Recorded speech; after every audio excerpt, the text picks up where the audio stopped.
Wait, what'd you ask? What'd you just ask me? I said, how do you think things are going with the amount of people, the quality of people?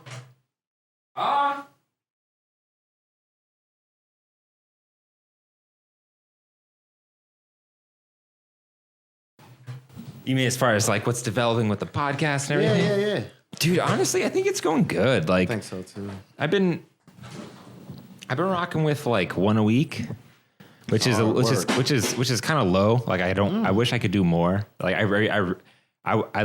really want to be at 2 interviews a week. Okay. But everyone's got lives, everyone's got schedules. I got a schedule, you got a schedule, and it's been working out, you know? It's been working out good. We've been doing this for what, 2 months now? Yeah, I think so. Wow. We've been pumping out a lot of great content at this spot. It's been awesome content, man. It's been awesome content. This is the beginning part, you know, where you're kind of testing things and getting things in order. But I think the format and the structure is perfect. I mean, I feel like I'm hitting a stride with guests. Like I think I'm really getting some good guests in here. I think you are as well. I mean, shit, like just the quality of people who don't get a chance to, you know, you have interviews where they're very cookie cutter. Yeah. And they're not asking the questions, and they may not know how to pose the question as well. But the I think what's great about your interviews is it's not an interview. Stay where you are, but bring the conversation. It's a conversation. Yeah. And I think that's very important. A lot of times people don't get the conversation. They come into an interview with their answers already because they done it so many times. You know what I mean? Yeah, I see what you're saying. Like you could go into an interview with all these written out questions, and as soon as they say something, you're like, okay, next question. Yeah. You got it. And with yours, it's not that. It's taking us around the world. Mm-hmm. And it's asking all these questions, but not in that typical manner, which I think is really cool. It lets the person see who that person is during this short time and really engaging with it. So you're doing a great job, man. Well, but I think that's important though. Mm-hmm. Like if you look at the Rasa interview, that's the Hill interview I just did, like I could have easily just gone right into, so tell me about Rasa. Exactly. But like I think it's more important to go into who he is and a little bit about his origins, which is why I didn't start off the interview like that. If you notice, like I told him, I was like, yeah, let's just sort of like, I was like, yeah, we're gonna get there, but let's just talk about let's just bullshit or something. Let's just talk about something else. Let's just go on a moment so we could just feel each other out, get comfortable, and then also get into your mind a little bit, because that gives a lot of insight into like how this even happened. Hell yeah. I mean, you know, just the amount of talent. I mean, a lot of people are leaving DC, but they're coming back. It's like the prodigal son. Yeah, you know what I mean. Like he was in New York and came back, and it's interesting to hear when someone comes to DC and then leads back to where they're from. That's acceptable because you're like, okay, you're going back. Okay, I can dig it. But when when you're in a place where someone comes back to where they're from, it's like, it's really cool because you never used to get these stories early 2000s, late, even now, just within the past couple of years, it's a resurgence of people saying, you know what, let me come back to DC. Let me figure it out. I don't know if it's a situation where they didn't make it or a situation where they just felt an opportunity is there. Yeah, coming back to where you live is always interesting because it's normally like a comeback to like your family or something, right? Family. Like it's always like a comeback. I think it's always like a reset. Yeah. You know, like at least for me and him or Sahil, it was like you come back to reset and to restart everything in a way. Mm-hmm. Like that's the comeback. Who was saying that before? Someone did that. It's the interview that you had here. I think it's maybe one of your first. Who was the first person? Saying what? Saying that, you know, like I came back. Oh, you know what? I'm thinking of Chris Pirate. We had a conversation and he was just telling me about why he came back to DC. He was missing something. And we had a whole conversation about it. But yeah, Chris Pirate's case is interesting because we talked for like, when I did his interview, we talked for like 2.5 hours, and he came back, but I think he had a lot to get off his chest when we talked. Like he really it felt like therapy for him, you know. And it was a good interview, but like he really broke down like why he decided to come back in the whole journey of like him coming back, how he got it, like how he established himself and now how he ended up back in DC. Hell yeah. I mean, you know, I just find it amazing that the talent. DC is almost like a triple A farm system. If you're familiar with baseball at all. Yeah. And it's like we're getting all these dope players. It was like the Montreal Expos back in the day. Montreal Expos would get like every dope player. They would have like all of them. Then they'd be like, oh yeah, we're just playing ball here, but we're really trying to go someplace else. And they just like give all their talent away. But they get more, like they couldn't stop the talent that kept coming out of Montreal. It was like, it's like no one just stayed in Montreal. Everyone's just like, we're going to go to somewhere else and let them use their talents and not shine on the city. But they would keep getting more and more. It was like, they just produced this factory of dopeness, and that's what DC is and has always been. But people are maybe staying now, which is crazy. That's what I was trying to get to. People are coming here, you know. Yep. And I. Yo, can I hit that once or twice? Oh yeah. Yes. This is just a well. It doesn't matter. It's a cigar for the. What the fuck? It ain't even lit. Oh shit. The lighter, right over there. Yeah. I'll grab it. He said, "What the fuck? It's not even lit." But yeah, man. No, but dude, it makes me think of Reggie. Remember what Reggie was saying? Reggie Black was saying? Reggie, how he was like, bro, or him and Tamon. I get like, exactly. Like they're like, yo, the creative landscape is changing. He's like, Tamon's like, it's gonna be different in 10 years. Reggie's like, yo, people are coming back here to be a part of it. Like something's booming, something's happening. Like, yeah, I mean, and you could take it a multitude of ways, but I'd rather take it positively. Because it is all positive. Yeah, because sometimes people say, well, you shouldn't, you coming back when it's... No, that's not the truth. People have to go find themselves. People have to... And this is a creative... You're to be creative. So creatives have to explore. They have to... Even if that's a week somewhere else, even if that's a month, a year, you have to be able to explore and say, you know what? The grass is not always greener, but I did gain some valuable lessons during my journey away that I would not have gotten if I would have just stayed here. And I think that's fair. That's true. In ways you have to leave and then you realize maybe home is where the heart's at or whatever it is. Like if you go from DC as an artist to New York as an artist, you might find that in New York, it's a whole different landscape where it's like way more saturated or something. But then you come back to DC with that experience and you're in a whole different ballgame. And you're rare, like a fucking unicorn. Yeah. Like Chris, like him. Yeah, exactly. It's like Reggie. It's like the... And I don't like to use a lot of sports, but I like sports. So it's like the game slows down for you. You know, when you get older, you can't just rely on your athleticism anymore. You have to rely on your skill. When you're younger, you're just athletic. You don't care about your skill too much because you got it. It's a gift. Yeah, you can just run harder or something. You faster, but you do something, jump out the roof. Your jump shot or whatever may not be great, but you're so good above everybody else that you're so young and your lesson is so dope. When you get older, you have to say, well, damn, I lost a step.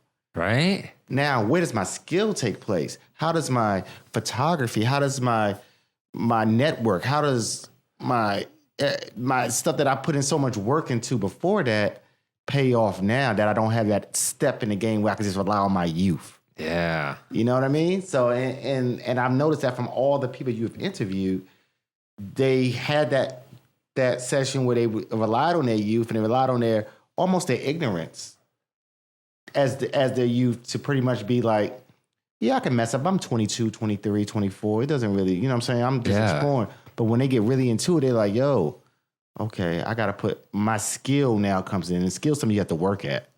So it's dope, man. It's dope. Well, it's interesting because you look at it, you're a little older, so you look at it from that perspective. I do. Too. I do. Like you can see that, like, I'm still in it. Sahil's still in it. Like, like Reggie wasn't. Tamon is probably still in it, but he seems old as fuck. But like, you know, but you know what I'm saying? Like it's different. It's different. And I can see it. I can see it because it's like, these guys are what we always wanted in DC, for those to have that voice, that platform of people doing some stuff that we actually know them. It wasn't some old guy who you don't know that just put a lot of money into something and telling you to go for it. These are individuals who went for it, and they're using both their skill and athleticism at the same time. Dude, it's so interesting. Like when it comes to picking guests like him and stuff like that, like I only knew him because Matt, who I met who I met here during one of your during the event that you partnered with him for. Chris Pirate 420. Yeah, it was 420. We were baked out of our mind off edibles. Like he was like, yeah, the guy who owns Rasa is like my roommate. You should interview him. I was like, okay, cool, yeah, no worries. Like, I honestly put it off like for a long time. Like I had Sahil screenshotted and like I waited like weeks since I told Matt I was going to hit him up. And then I was like, oh, fuck, I need a guest. Let me hit him up. But I was like, also, I knew there was a good story there because on the Rasa Instagram, he has like his journey document. Sorry, I'm babysitting your cigar now. No, you're fine.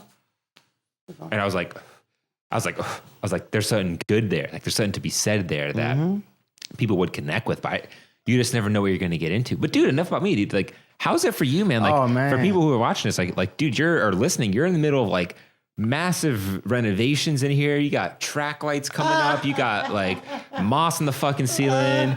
Yeah, it's coming along, man. You still kept the TVs and shit, but like, TVs, that's dope. No, it's definitely coming along. To all those who have dealt with contractors before, you have a set timeline for things, but a lot of times that timeline is not going to work on your timeline. Yeah, contractors are crazy. Contractors are like, they're on a whole nother level of like crazy. Like you're at the will of them. Even when you do give them your money, right? You're still on the will of them. It's like, well, I want my money back. It's like they never feel like they're working for you. It's like you're working for them. Yes, in a way. I feel like I work. I gotta be here at 7 o'clock. I gotta wait for them. They don't get here till 10 o'clock. Oh, well, can you stay till? It's like, come on, like what is really going on? That's an industry that could probably be disrupted. That someone could probably come in and be like, all right, we're gonna be on time and shit. Like right, like all these lazy ass contractors. Wow, they get it done, right? But that's like something that's like that could be fucking revolutionary. Like the Uber of that would be the Uber of contractors. I don't know how I feel about that because I like supporting the contractors. It's a mom and pop business, but you know what?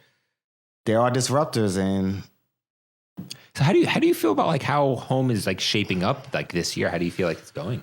I feel that it's taking on a life of just a lot of people are really starting to gravitate towards the space in a really organic level, which I think is really cool. I do, I don't do mass marketing or anything like that, but I feel that the right people are really starting to find this place. And let me just take that doesn't mean that I'm not marketing myself or marketing the business at all, but it's starting to happen where, it's finding the right people.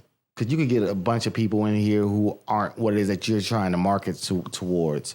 But I think that Homme is definitely coming into a state of being a major player here in DC. And whether it's underground or not, I just think that it's definitely evolved from something where people have just kind of heard about to where people want to experience. You know what I mean? Yeah, I mean, it definitely feels like the awareness is up. Yeah, the awareness is up, and that's due to. Dude, I still believe in that. You need to like be making content, man. I will never leave you alone about that. Dude, you need to be like you're doing so much cool shit here. Whether it's like hosting me or like your music or the art shows you do here, like all that shit should be being documented, man. I'm never gonna stop. Nah, you gonna keep saying it to the day that I. Dude, do it. No, literally, like I'm on the brink where I'm like, all right, I'm just gonna come and do it for him, like because like I'm like, see, I'm setting it up like that. Yeah, like when I heard you doing your own music like this week, you didn't do it, right. But I was thinking, all right, well if I don't have anything to do, I'm gonna stay. I'm gonna record the live set for him. Wow. I'm gonna get this content for him. I'm gonna give it to him because it's the least I could do for let me be here. You know what I'm saying? Yeah. And I want to see you succeed as much as like I want my vision to succeed too. You know? Yeah. I mean, you got to keep pushing me there because I'm not really into. I like technology just as much as the next man. Oh yeah, and, sorry, I get back to you. No, you're fine. I smoked it down to a fucking. Oh, they call me the roach killer. You know what I'm saying? But I like technology as much as the next man, but when you're in this small business trying to do a million things at once, sometimes you can put out something, but it's not to your quality. And that's the thing with me. I don't want to put out things that aren't to the quality of Homme, because if I do it, it's not going to be at 100% because I have a lot of different things going on to keep ohm going. So that's why I try to get people who. But see, that's where I think you can start to get fucked up, is because I think you should just put out, and even though it's not there yet, you consciously know it, but you're at least putting the content out, and people will see that. Okay. Like, sure, you're putting out the first videos of your music days or the recaps of your art shows. It's not going to be a fucking production. It's not going to sound as good as this or whatever it is. Like, but like, and I never sound this good. Like it took time for me to get here, you know. But like, if just by putting it out and just doing it, you'll get better at it. Because now it's like it's confusing as hell for you. Like you're like, I don't even know where to start. I don't know how to do it. I have no idea. Like I feel like I'm already busy, you know. Right. But when you start thinking like, okay, like, how do I turn it into like this crazy content game, or how do I turn it into this online brand? Right. Then it's like, oh shit. I'm gonna be honest. The guy who's in charge of your socials right now is not doing a good job. Damn, shade. Bruce going in. He's not, dude. He's not. Wow. He's not, dude. He's not. Wow.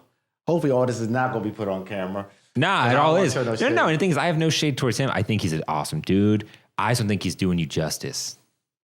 You know what, Bruce? I some of that why right there. Why I get this. Yeah. You know what I'm saying? I think thank you.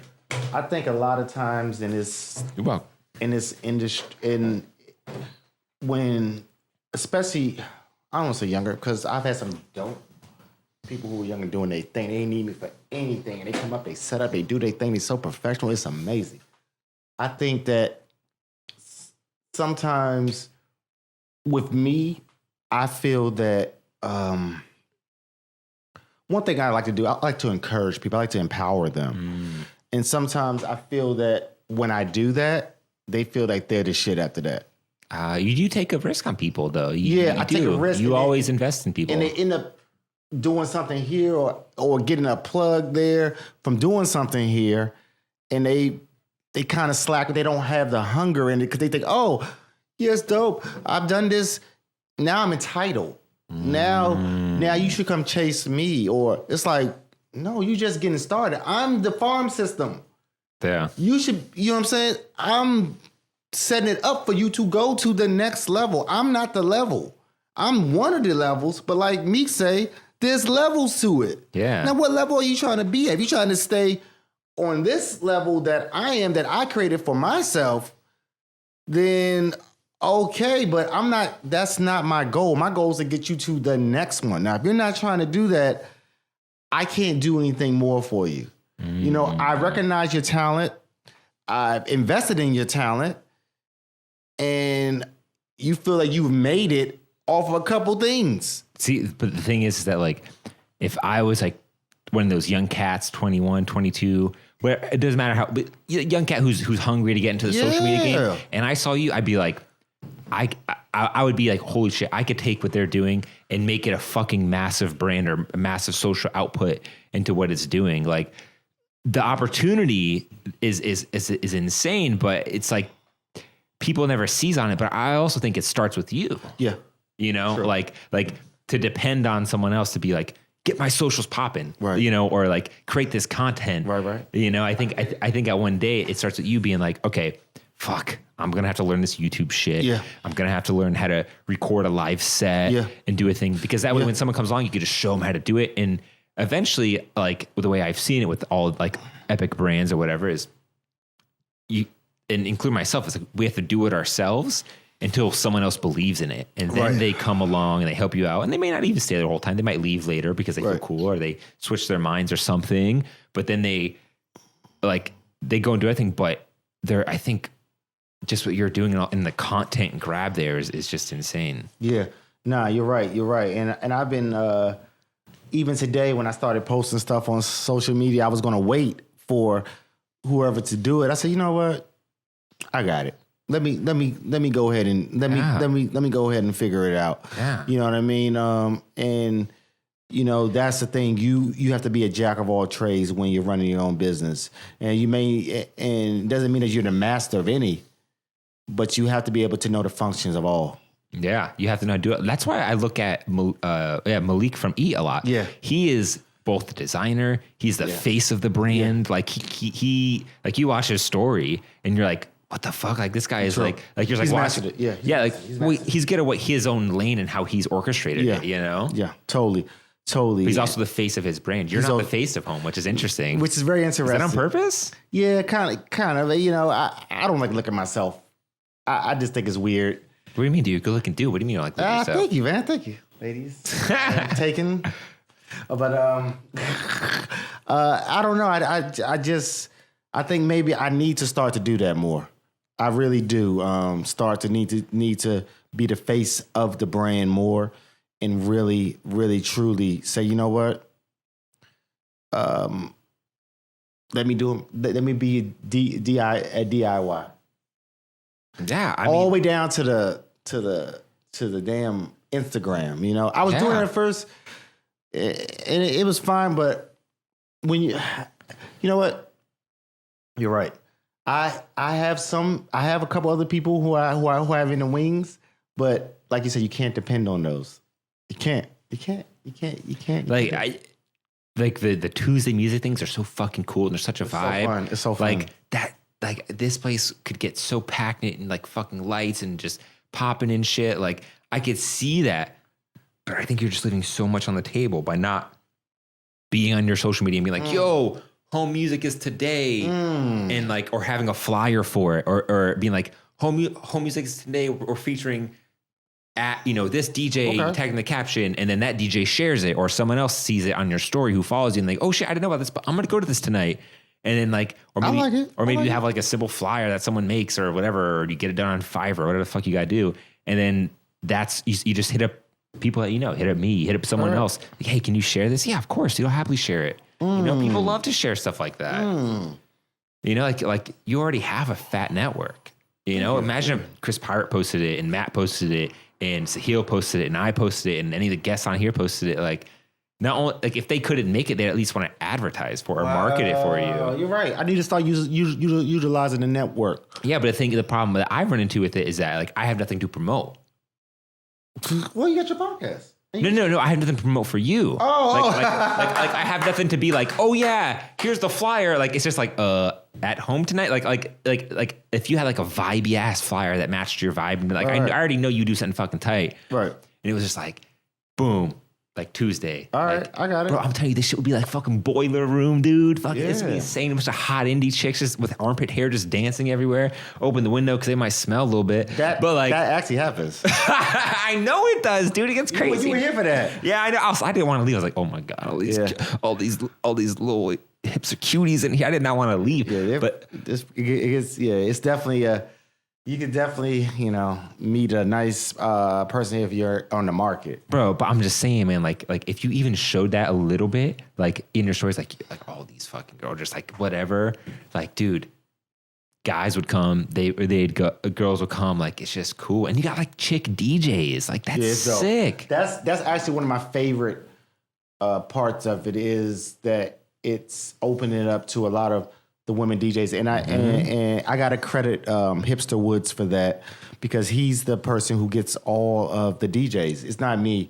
Oh, really? Hipster finds all these DJs that he has a connection with, and he kind of like how you say I don't know, freaking.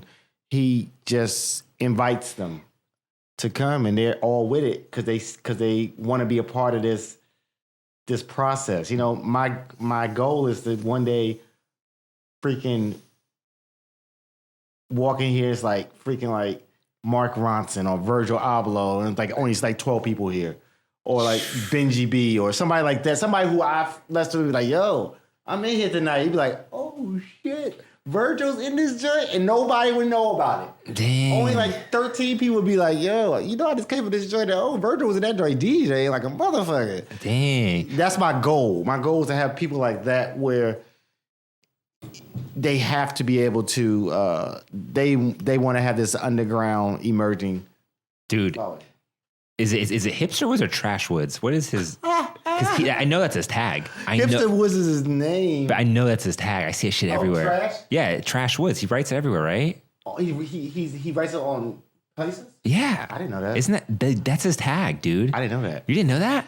No, somebody's going around using my name on tags around the city too. Amir? Yeah, they put it around the city. Oh, yeah, that's a big tag around here. I don't know who the hell is doing that. Hipster Woods writes trash pass on things. Yeah. That's what it is. It's trash pass. Wow. But he is like the embodiment of like underground cool. Yeah. That must be an uptown thing though. Because I don't see it in like, oh, no, it is an uptown thing. Yeah, I don't see it over in Southeast, Capitol Hill area, Eastern Market, 8th Street. No, man, I don't see it around there. I see it more so Columbia Heights. Yep. U Street. Yep. 14th Street, around those corridors up there, which I think is cool. You know what I mean? But we're gonna get it popping, man. I'm gonna take your advice. You know what I'm saying? I'm gonna take the advice and I'm gonna run with it. Dude, like next Tuesday, you're doing the music thing again, right? Yes. It's okay. It's okay. No. I'm gonna be here after the podcast. Okay. And I'm gonna get that content for you. I'm gonna show you. I'm gonna fucking do it. And I'm like, yo, here you go, bro. Like. Create that fucking SoundCloud, start that YouTube channel. Here's the content. I'll show you exactly how I did it or whatever it is. Like, I'll do as much as I can.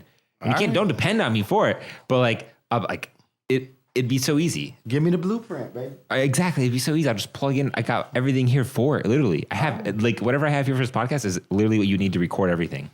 Like what I would do is if you're going to keep setting the DJ up in this back corner, or wherever you decide to set them up. Oh, it's in the back right there. Yeah, it's a little dark back there. You can't really see them. So on video, it might be a little hard. So maybe put some like cool colored lights or something. I don't know. Yep. You know I'm getting the track? Oh, shit. That's going to look crazy in here, man. See the track right there? That's going to go right there on their ass. Oh, yeah. That way the DJ could like have a little spotlight on them. Dude, that'd be so swag. Yeah. And then, I don't know where I'd mount my camera. Okay. Like you said last time the walls are clean now. You might got to find Well, actually, if that table is going to be there, that's perfect. If that table is going to still be there, I'll put my camera on a tripod facing down to the DJ. Wow. Right? I can't wait for this. Right? Shit. Or and then as we get more into it, as a thing, I could like hang it from the ceiling. But that's neither here nor there. We'll do what we can, right? We got a whole plan for this. No, shit. we'll do what we can, right? We'll do what we can. And then I'm gonna get that video for you, right? And then I'm gonna get the audio. Okay. And it's just gonna be on the corner. I'm gonna get the audio. I'm gonna record the audio. It's gonna be just crisp, good audio that's coming out of their system, not the speakers. And then you're gonna be able to take that and put it on SoundCloud. No, that's right. You can put it on YouTube. You can put it on iTunes. You can do whatever the fuck you want to do. You can start your own podcast with it. But like that way, you could point people to it and be like, we have the fuck, And the SoundCloud thing is important. SoundCloud's crazy. To have that set that they could go back to and listen to is very important. Or link or refer people to. Refer people. I think you're onto something, man. Also, you have a catalog. My catalog. If I would have started, we've been doing this. Shout out to Hipster Woods, man. We've been doing this since the 1st of April. April Fool's Day was the day I think we started. So we're 2 months strong. So I think going into these summer months, I think we'll be able to take it up a level, make it, as the kids say, make it hot like fire. Dude, I don't think any kids are saying that, but you know what I mean. Dude, I think it will be I swear to God, when people in DC like get whiff of what it is, like the cool artists, people want to be at something like this. They don't want to be at some like the fucking bar in Shaw with like $10 tequila shots. They want to be doing something chill, I want to have somebody. You know what I want for real? What? I want a motherfucking an hour-long DJ that could do a go-go set. Is there even enough go-go music to do that? Hell yeah. I feel like I've heard the same 5 covers like 1,000 times. Oh, buddy.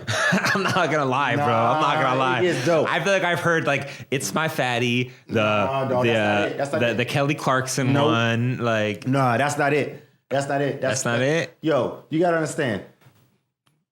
When go-go was coming, when it really started first, that 90s, that late 90s, that early, mid to late 90s, a lot of the DC go-go people who were in the bands, they were very big hip-hop people. Because what they would do is they would take the hooks from these underground New York artists or even more so popular artists, and they would just rock out like it's some dope. Oh, my God. But that's what it seems like. It seems like the go-go culture, like, takes popular songs and makes them even better. That's why I'm it's only, I feel like they do great covers, but that's all I know. I've never heard like an original go-go song. Oh, it's some. Are there? I'm ignorant. I don't know. You're in it. You ever heard of Missy Elliott? That song where she's No, it's Marty. Yeah, it's Marty. Marty's a landlord here. Marty's the nicest dude ever. Mm-hmm, nice guy. Oh, I got to roll at 9. Oh, you do? Yeah. Oh, we should probably wrap this up then, huh? Yes. I got to pack up and shit. B-side. All right, yeah. So let's wrap this up. We're gonna call this a segment. I don't know what we're gonna call it yet. Where me and you just get to talk, but it'll be cool. It'll be its own little thing. Hell yeah. Peace out. Yeah. All right, guys. Well, let's wrap this up. Well, peace. I don't know what this is. All right, let me stop this.